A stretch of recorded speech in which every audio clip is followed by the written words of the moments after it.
Bonjour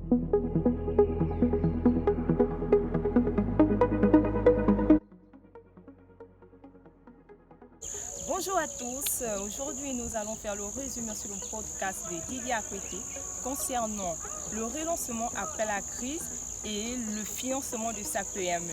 D'abord, nous allons débuter par le financement de sa PME. Qu'est-ce qu'il faut savoir pour financer sa petite et moyenne entreprise? Premièrement, il faut commencer petit et terminer grand, c'est-à-dire avoir de l'ambition dans la réalisation de son investissement. Deuxièmement, il faut mouiller la chemise. Autrement dit, accepter de galérer pendant 2 ou 3 ans pour récolter le fruit de son travail. Troisième élément, il faut savoir qu'un projet, on ne le fait pas avec l'argent des autres, mais plutôt avec d'abord son propre argent, puis nous cherchons les autres pour nous.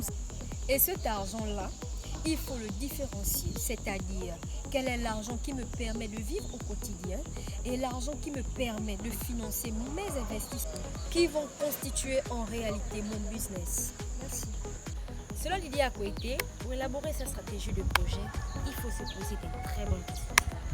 D'abord, la distribution fait partie de nos stratégies. Nous avons la stratégie commerciale, la stratégie marketing.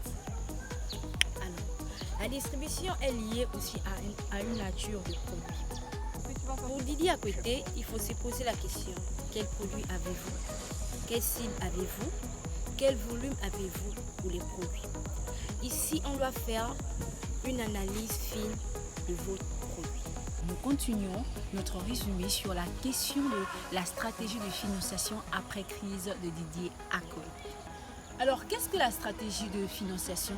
C'est ce qui nous permet bien évidemment de nous différencier de nos concurrents de par quelques types dont parle Didier Akwete, dont je vais énoncer dans la suite de notre réseau. Soulignons que bien évidemment la stratégie de financiation répond à 4 caractéristiques qui sont la signification. Bien évidemment, on doit avoir une identité propre à notre projet et aussi l'économie viable.